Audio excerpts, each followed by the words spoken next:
A lot of what we see everywhere is a lot of people talking about the transcendent aspects of models.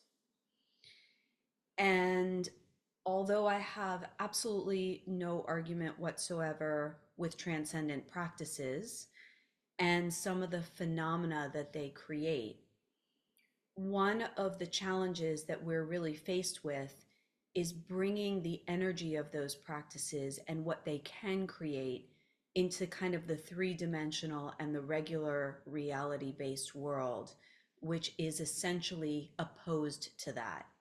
Not necessarily because it's objecting to that, but because the plane of reality that it actually lives in is not that one. It's a different layer. And so we were discussing the ways in which, like, so many of these models can bring you to those places and you can have pretty powerful experiences. But when you come back into life, those experiences either aren't translating or they seem to be at odds with where you are in your regular daily life. And you hear this a lot with like meditation practices, with yoga practices. People have these experiences, they go back to their regular life and they find that they have this like inability to kind of integrate these things where it feels sustainable and where they're touching both places essentially. And so one of the things that I have thought about a lot in both the creation and the dissemination of this model is it is purposefully one that straddles realities. And it's not just because it describes different forms of the way reality structures and interacts, but it's also because it literally encompasses all of those spaces. So it lives in the space that is the glue between those spaces. So it's able to dance within and between them without choosing one or the other, without having to say, this is the one and this isn't the one. And that's where we really struggle in integration, is that we feel that in like certain conditions, we can have certain experiences, but in other conditions, those experiences are not so possible anymore. And if you've had the pleasant experiences on retreats or in workshops or at Tantra festivals, whatever it is, if you've had those pleasant experiences, you know that when you lose access to them in regular life, what happens? You want them back, right? And your mind will often try and replicate those experiences or the conditions for them. And what happens then is you find this whole layer of control arising. Because now your system is trying to control the conditions that you're in to recreate an experience that felt pleasurable. And of course, on a meta sense, this is what we're doing all the time. We're trying to recreate pleasurable experiences through whatever conditions we experience them because we like pleasurable experiences and mostly we dislike unpleasurable experiences. So that's a normal thing that we do, but the difficulty comes in when it's not just the experience, but it is actual states of consciousness, right? Places where you view reality very differently and where you are sitting within reality in a different place. Because what happens in that space is we experience ourselves differently in those spaces. And we want that back, not just the view of reality, but the view of ourself within reality.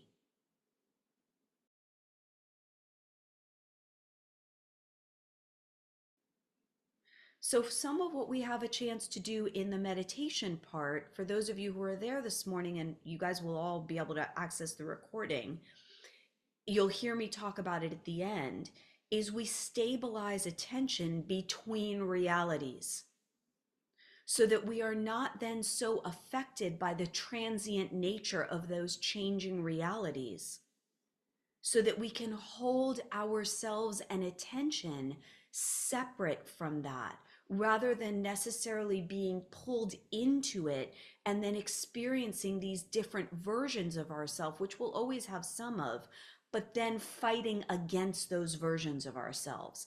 And what you can see as I'm describing it here is how we create these big pattern networks of ourself. And then what we want to do is exit that in totality. Because then we don't like that pattern network. We don't like that version of us. We want something that feels more current or more true. So, what I'm pointing towards is that we can actually have these more stable, non committal experiences of our own emergent, changing selves. And we can bring that to every version of reality.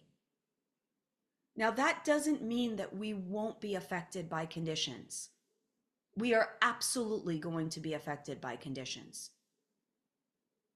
If you are in dire conditions, or if you are in conditions where you feel suffocated and oppressed, you're going to be affected by that. Even if you can hold that more like transient nature of your emergent reality. But you will be affected less by it, and you will take it less personally, and you will feel your sense of agency and choice rise in those situations, whereas most people will feel just totally caught. And what I really think is that in the now, because all of us are facing versions of this, nobody's not in those shitty conditions. It used to be, right, that we thought that like you could buy your way out of those shitty conditions. But now we know that you can't, that you actually never could, but even less so now than before. And in fact, as climate change keeps happening, and as we keep struggling with some of these major power grid disturbances, and I'm not talking about just the ones in the sun and the cosmos, I'm talking about the ones between and within humanity, which actually mirror each other. So as we struggle with those power grid disturbances, what you're going to see is that the playing field is going to become more leveled. And what I mean by that is that the ones who have more access and practice experience, regardless of what their access to wealth or belonging is in the wider world, will actually be more prepared for that difficulty and disturbance. But we shouldn't like get so cozy there, because the point of life isn't to actually be in that much abject poverty and make do with it as if it is still supporting your like biggest turn on. You can use poverty as a turn on, but usually it's not our biggest turn on. And what I mean by poverty, you guys all know, is that general sense of impoverishment and starvation that many of us have become accustomed to, because either there wasn't enough, there wouldn't be enough, or actually having enough was not enough was celebrated. So there's all sorts of reasons why we have gotten used to this as a kind of baseline for our reality that we have learned to work around.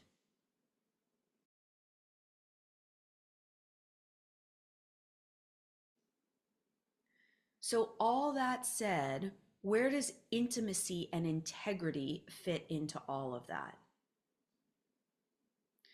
Because I've thought a lot about what are the core pieces that you kind of need to navigate the conditions that we're in, both the challenges of them and just the mass complexity of them.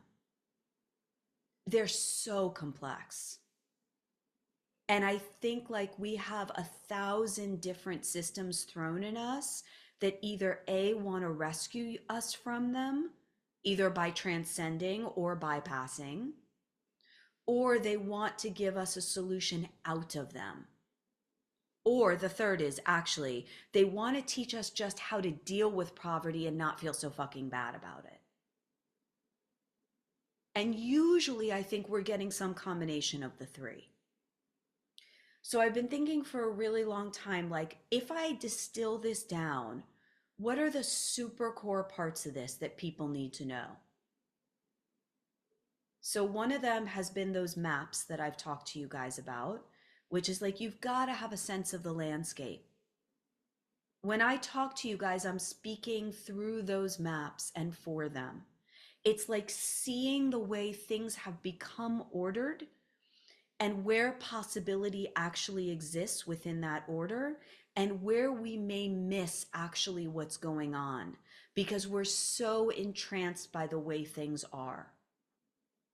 So that's one part of it. There's skills that come from seeing those maps, practices, skills, orientation, aim. All of that comes from those maps. But to use those maps effectively, what you really need is both intimacy and integrity.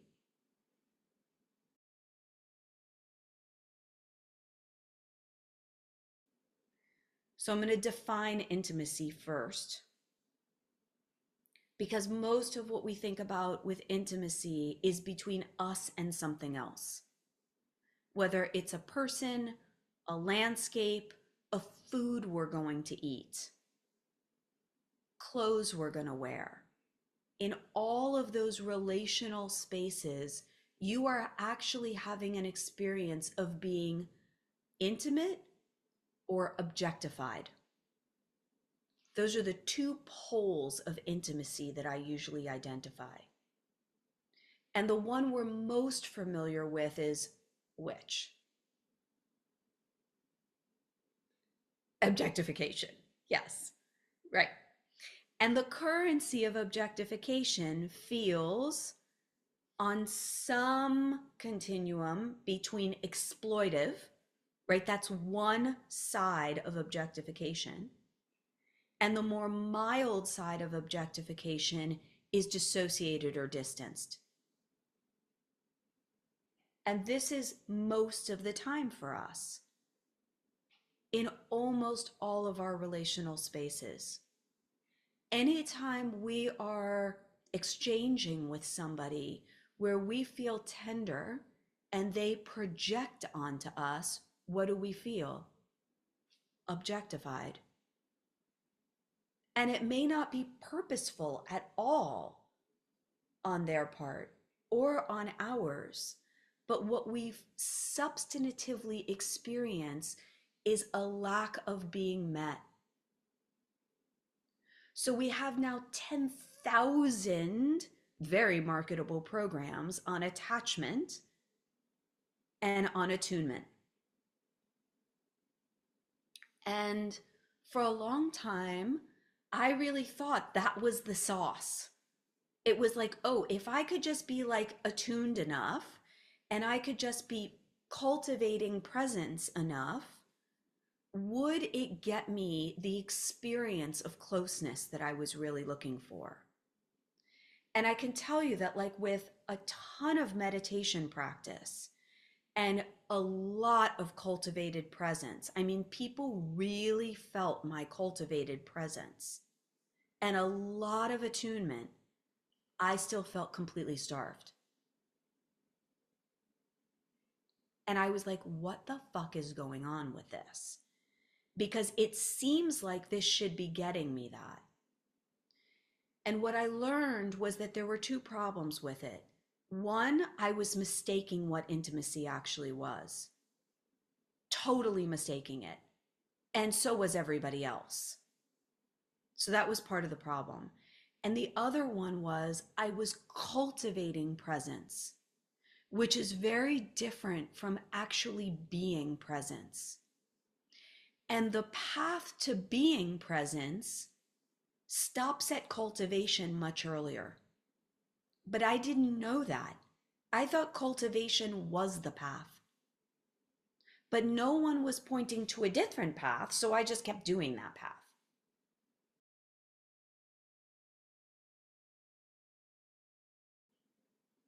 Okay. So I'm going to say something first about intimacy because it's one of my favorite topics.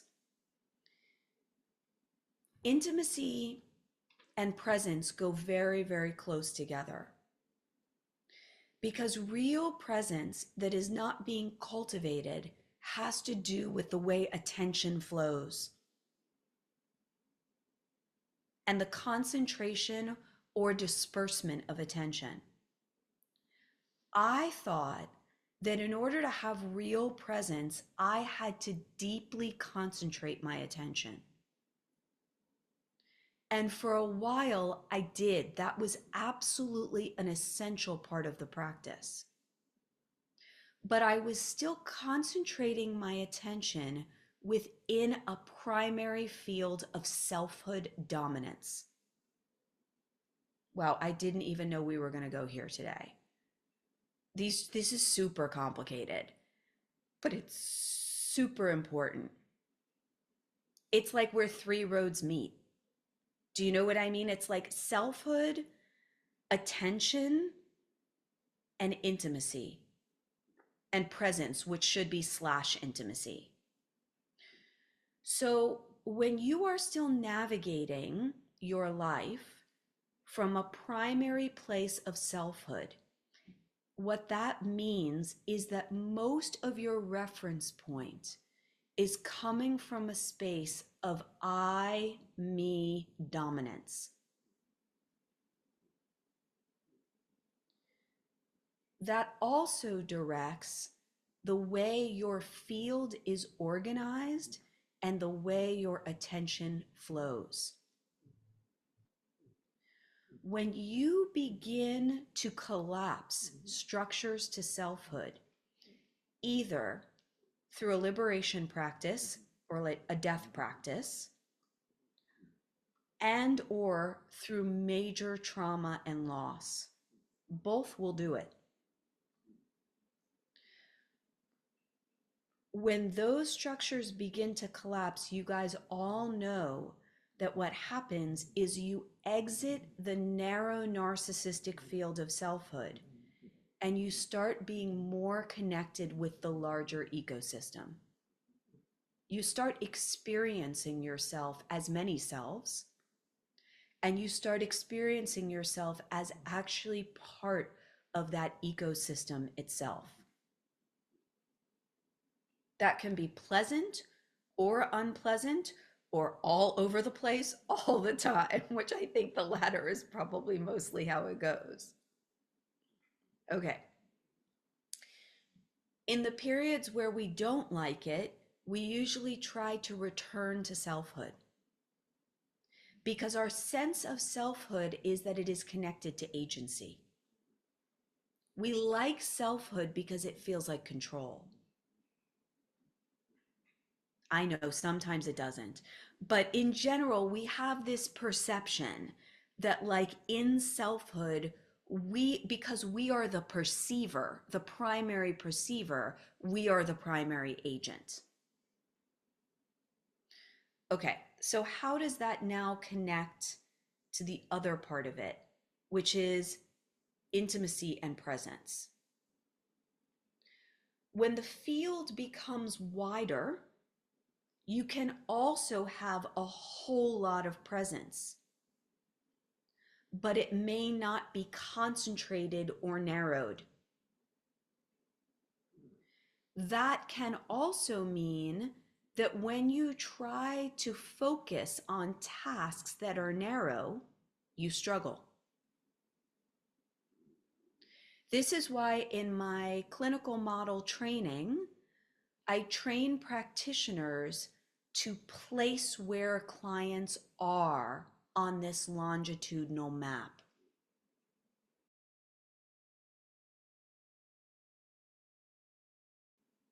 So I'm going to give you an example of that. If I come in for support, spiritual support, therapy, body work, doesn't matter. And let's say I am earlier in my journey and I have struggles with attention, with addiction, with focus, with self-compassion, with self-hatred, with self-punishment, with depression and anxiety.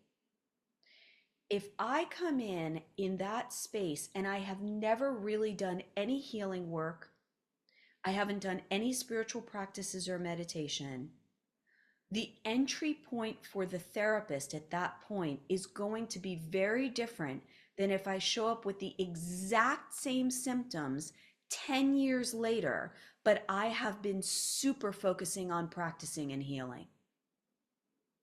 I can have the exact same symptoms, but where they are arising from and what the antidote to them will be, the medicine for them, is going to be extremely different.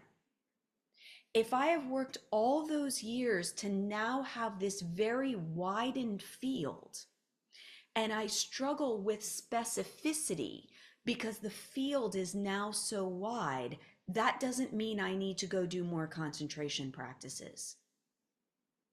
And in fact, doing them may amplify the power of that field and make me struggle even longer.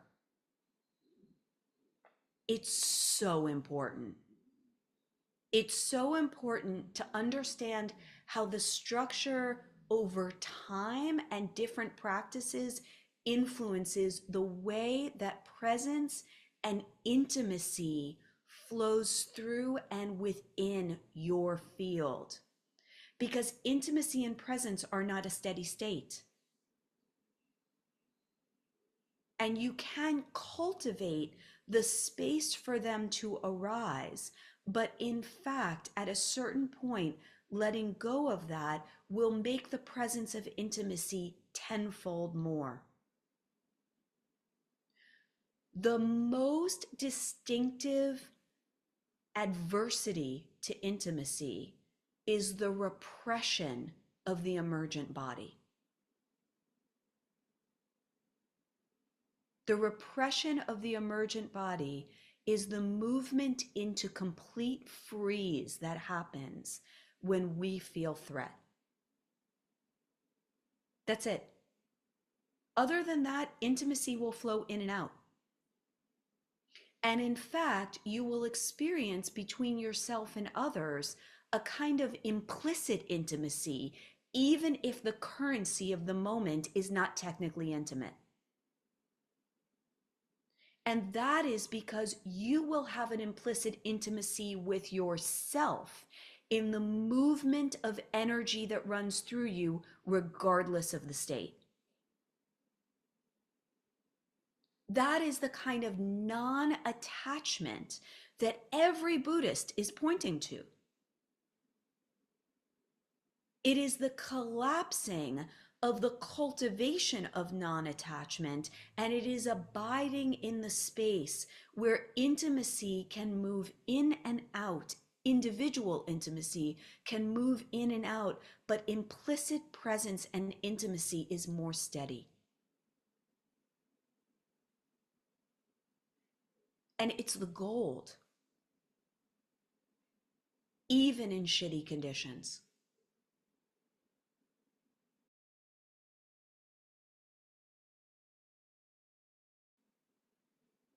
Okay, I'm going to talk now about integrity because this is probably my favorite thing to talk about, maybe. So, maybe until 10 minutes from now. I love to talk about integrity because we're super misusing it, right? Like everybody these days is using the word integrity. Um, so, what I have noticed about integrity is that it, of course, super relates to integral and integrated. So when you think of something as having integrity, it has order, right? It has a certain kind of like holistic coherence. And what I have found about these methods that can take you to places of transcendence that lack integrity, which is lacking full coherence, but it is also lacking the other defining quality of integrity, which is honesty.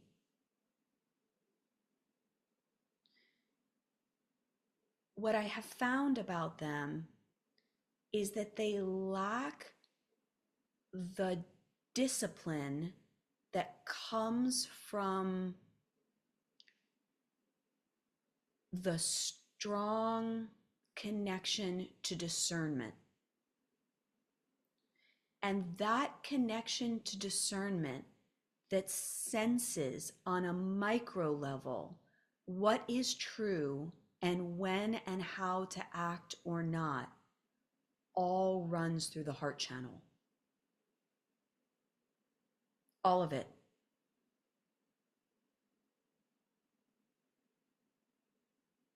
So when we are in integrity, even if it's not full integrity, people feel a kind of heart-based presence from us. They feel us there. If we feel ourselves in integrity and somebody walks into the room and we experience that individual's field as being threatening, we will within moments experience ourselves as moving out of integrity. Does that mean that we move out of being a good person? No. But we will move out of integrity because the presence that we perceive as threat will literally move our beings. Our Shen will move out of the central place in which we orient ourselves within our fields and our bodies. And we will then experience ourselves as being out of integrity. It's a super fun thing to play with. Because what you'll find is that coming back in and out of integrity is not so hard. And that we don't have to work towards being so in integrity. But that in fact, integrity has to do with dealing with the influences that we experience, both, of course, inside and outside of ourselves, that easily take us out of integrity. And of course, the more dominant your inner experience of integrity is, the more that has been culminated over time, the more steady you will feel even when that threat comes into the room. But because we are naturally attunement-based animals, we will always have some degree of experience when a threat comes in to be in some sort of inner or outer reaction. But the more you can hold integrity in that space, the more you can actually take precise action rather than imprecise global action. Right? If you don't sense the threat because your integrity has still been knocked out from 50 years of really bad trauma and chronic violence, you won't know yourself in that center of integrity. You'll know earned integrity, but you won't know the center of that integrity. And so even if you have a lot of power access, you won't be able to use it as precisely as you need to.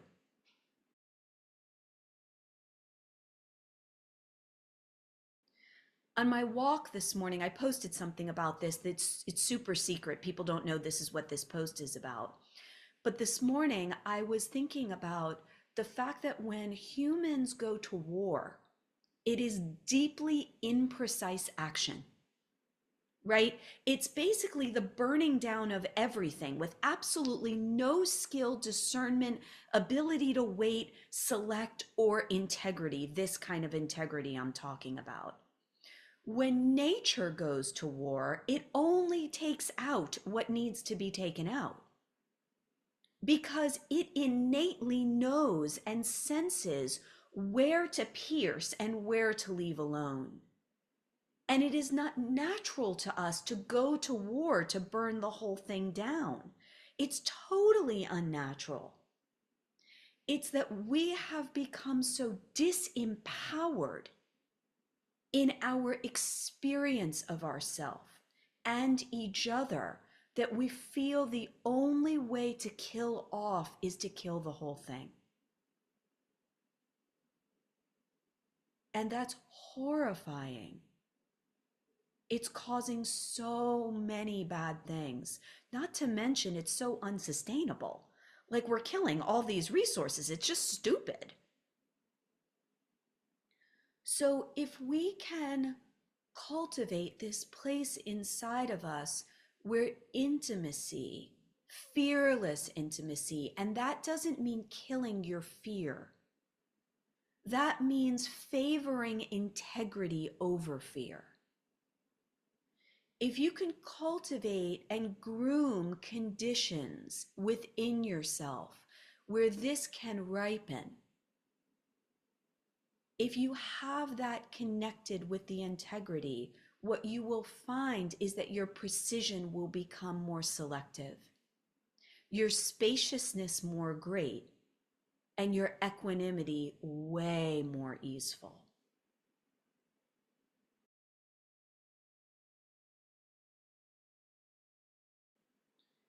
Now, there's something else I want to say about that. And I'm going to say it probably a few times over next week in the meditation intensive. I said some of it this morning too, which is that the danger of all of this is that you become so good at all of that that you never actually take action for your erotic body. So here's the rub, is that the erotic body really wants to act. It wants to create all the time. So it is possible and very common to go from a trauma experience and organization within your being to go to the one that I just suggested and still not favor the movement of the erotic body. In trauma, it will be on what I call default instead of exaltation, right? It will be in the back instead of the front, so to speak, because it's in freeze back there. And so what's acting in front is the adaptive body. In the practices and the conditions that I am speaking about, you can have a very similar experience. You spoke to it this morning, Kate, when I was talking about it, which is it's like a kind of freeze. It's a non-action. Now, the truth is, I could sit in the, well, I do sit in this bed. I could sit in this bed like for the next week, not acting, and I could make all sorts of things happen. And I could not move. And I could be literally making my whole world move because I don't need to really move. But there's a way that the erotic body likes to play in reality.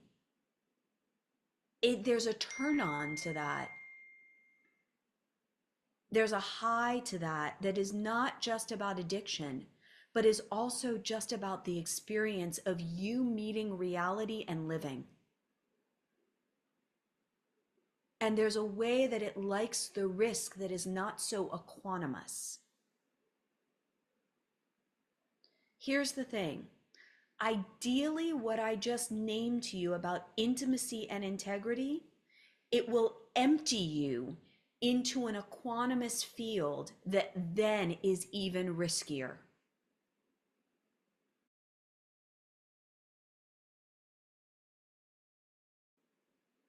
So those of you who know and have seen my maps, you know that at the top part of the map, I share what I call the field that is centered around the adaptive body.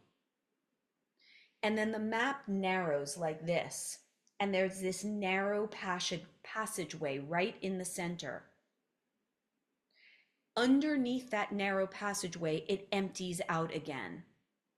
opens the field. That's the second field. That's more of the emergent or like ecosystemic field and body.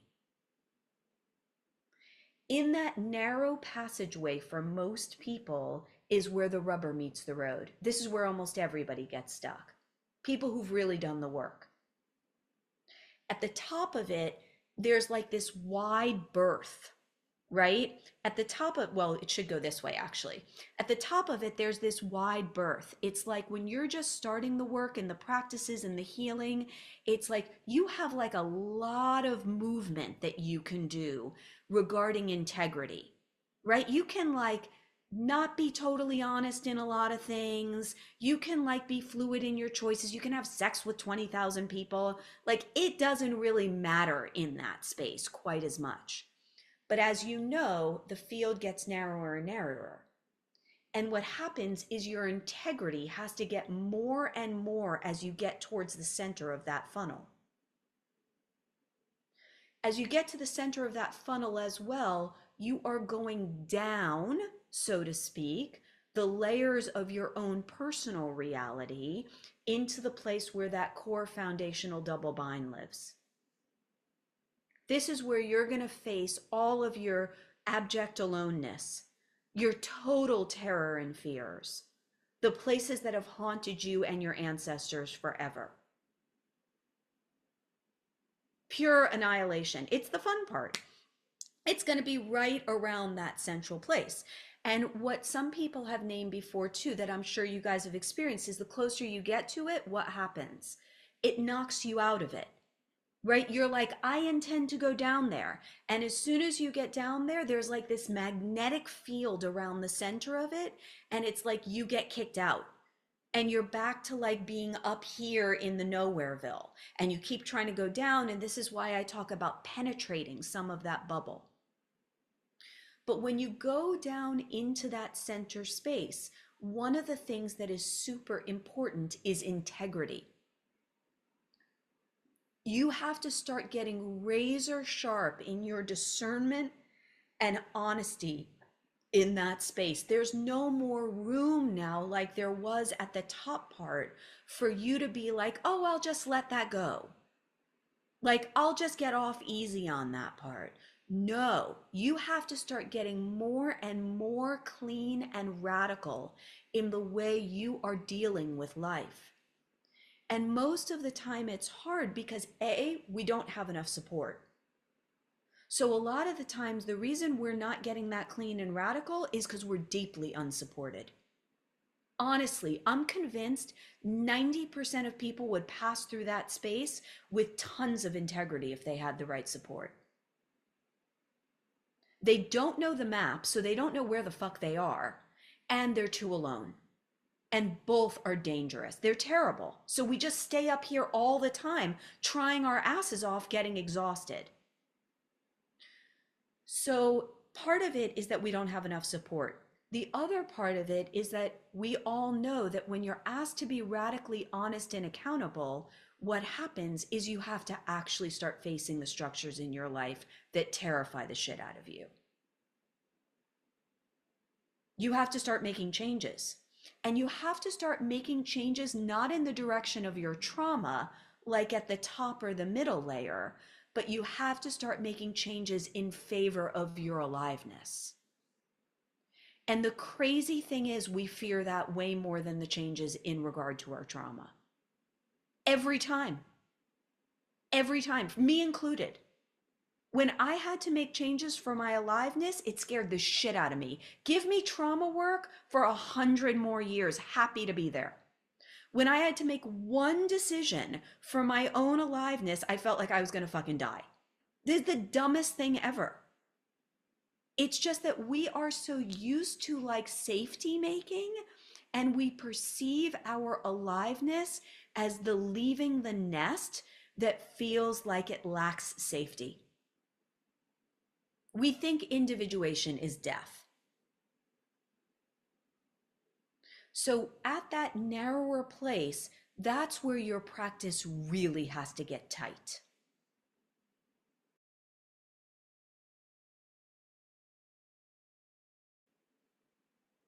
At some point, You will have been there enough where, and you will have a steadiness of attention there where you will start to pass through. When you do, and you will pass through in parts, like if you were giving birth and coming out of the womb, it's like an arm will come out, not your whole body. So like a shoulder will come out and a foot, and you'll be like, okay, I'm half in, half out. That's what we usually call the liminal space, right? That's the big bardo, or people call it the dark night of the soul, which could last for a really long ass time. Yeah, exactly. So the problem is those things I just mentioned before: not enough support, not enough resources, and the wrong orientation. When you pass through the bardo, though, at least mostly, what you will exit into is the space I was talking about before, where you have this more abiding access to compassion, presence, integrity, heart, and generativity. Now, that's going to take you a while to incorporate, probably the rest of your life. And in fact, to me, that is the beginning of the real spiritual path. Everything else we are doing is preparing for that, learning to get there, making the body ready. But when we get there, what happens from there is the real deepening. Everything else is kind of the warm up for that. And if we're lucky enough, in one lifetime, we may even just get to that bardo, and that might be good enough because you're still getting a lot of that energy in that space. It's not like it's not there. Most people don't even get there.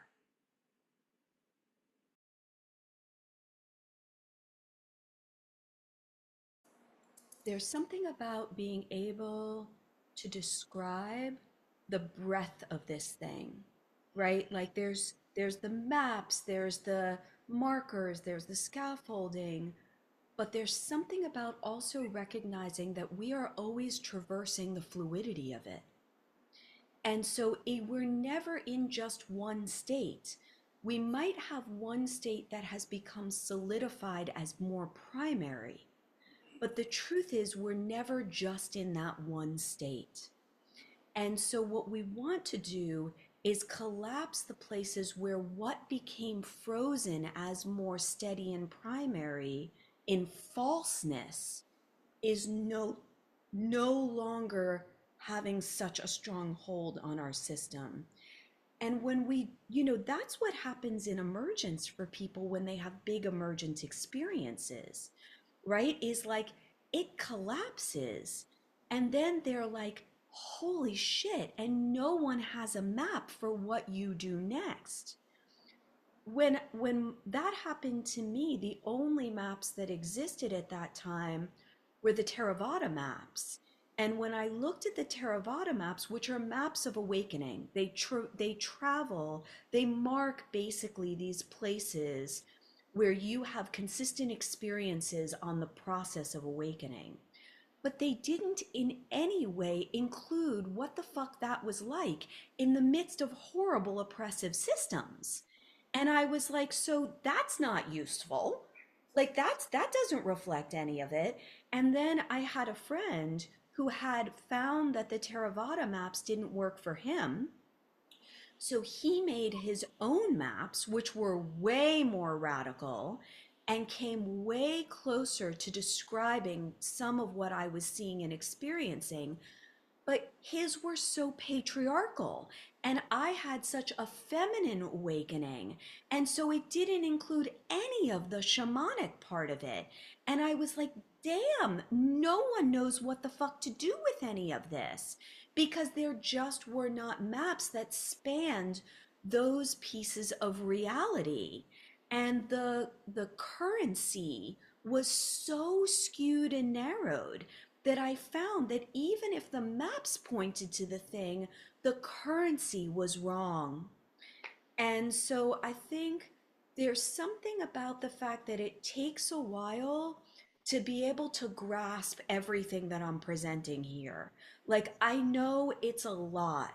And I know that it takes a while to understand how the language is used, how it fits with the maps, how it fits with how we live and what we already know.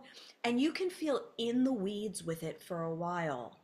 But once it starts to click in and you start to get that view, it can be so deeply assistive in all these places in your life where it seemed like you needed 1,000 methods. The the thing that I noticed when I had the center for those 10 years, and we did a great job with folks, but one of the things that I noticed that frustrated me over and over again was that people would come in, and even though we had this crazy exhaustive intake process that was very, very specific to how we were going to work with people, we were still shooting arrows at too wide of a field for my taste. I wanted this crazy amount of specificity and lack of waste. I absolutely hate when we are wasting energy. And in general, we spend most of our lives wasting our energy. And we're compensating for that waste of energy because we are so wide and non-specific and non-clear.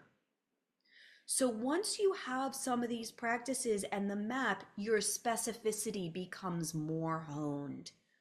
And then you have more choice. And then you are able to flow more with reality as it is, even when it is not as pleasant.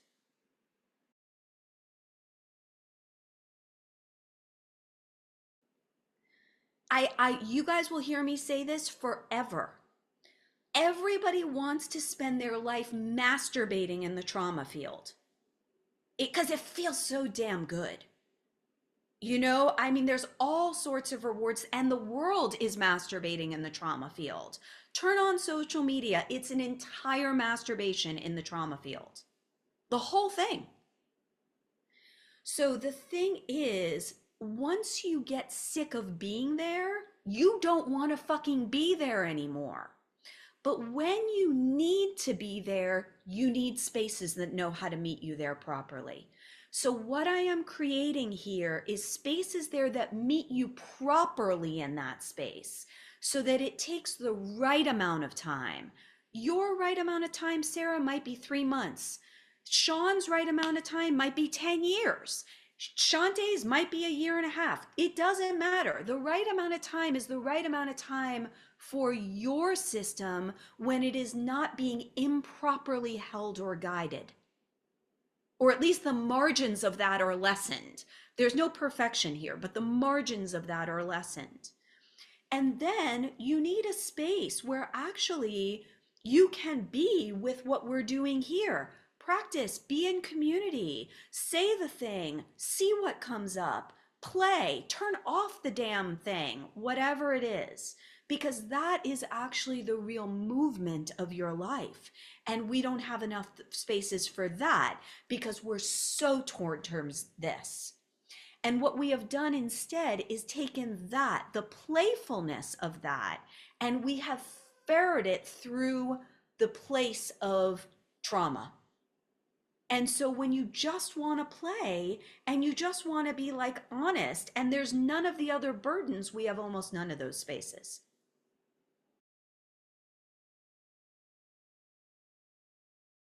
Because what happens with emergence, as you know, is that there is a significant amplification of everything. It's not just an amplification of the experience of the divine, but it's an amplification of all the other wounding and everything else. It's like basically lighting a hot flame underneath everything, like a Bunsen burner, blowing it up, and also having the ability to work so fast that the possibility of bypass is at an all-time high. It's why it's my favorite place, because in that space, the margins, the edges are very thin and the margins are very small. And your ability to discern where to go and how to move is right on that edge.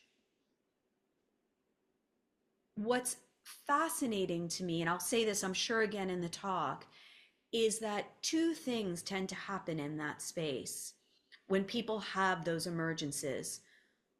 One is that, of course, no one has done the right preparation work to actually have the emergence. But that's not because anybody's done anything bad. We just don't know.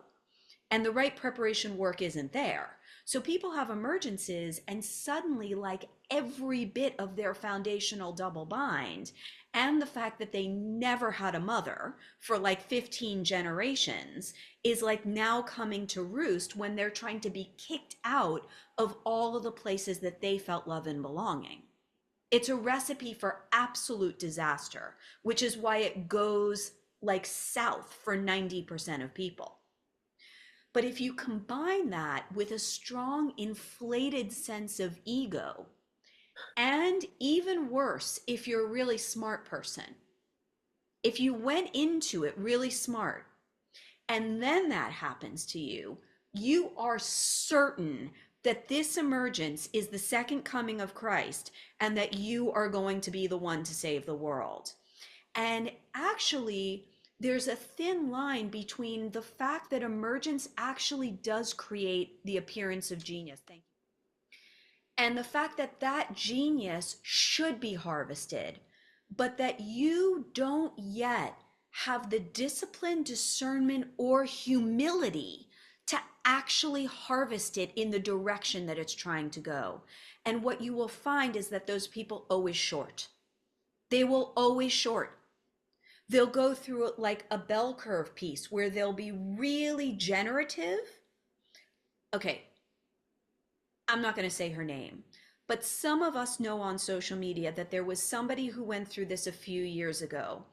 And I watched her. I could feel it. And I watched her. It's a female, obviously, a cis female. And she produced an enormous amount of Christ-centered consciousness that was present in her writings, in her offerings. She suddenly acquired thousands and thousands of followers.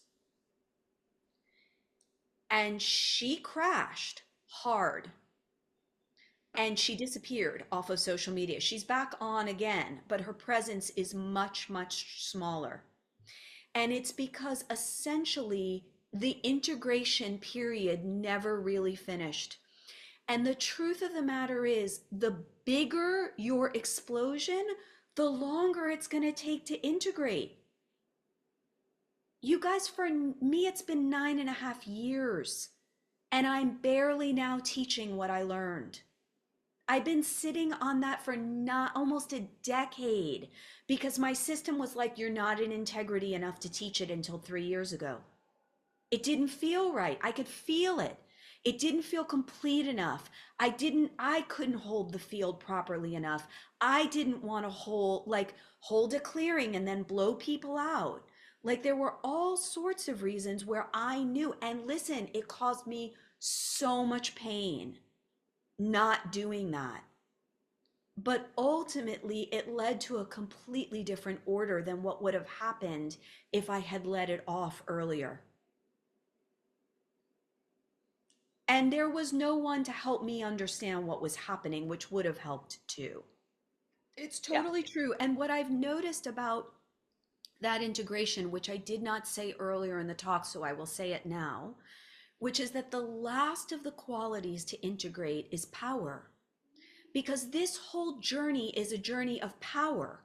So it's not like you end. There's no like space that you get to and you're like, you're done incorporating power. And now I'm well incorporated with power. Like you're always working that. And because we live in systems that are so absent of true power, that part of the integration is way more complicated for us. So, what you find in people who go off to be cult leaders is that they have the power, but they don't have the power. And it feels very, very distinctly different. They can do the show and they can hold the space where you get a high, but relationally, you don't feel this. They're not available to it because you can have a lot of powers. Listen, jhanas can get you some mad powers. But humility and discipline and integrity are the only things that will integrate those powers into relational powers. And that takes time. That's maturity.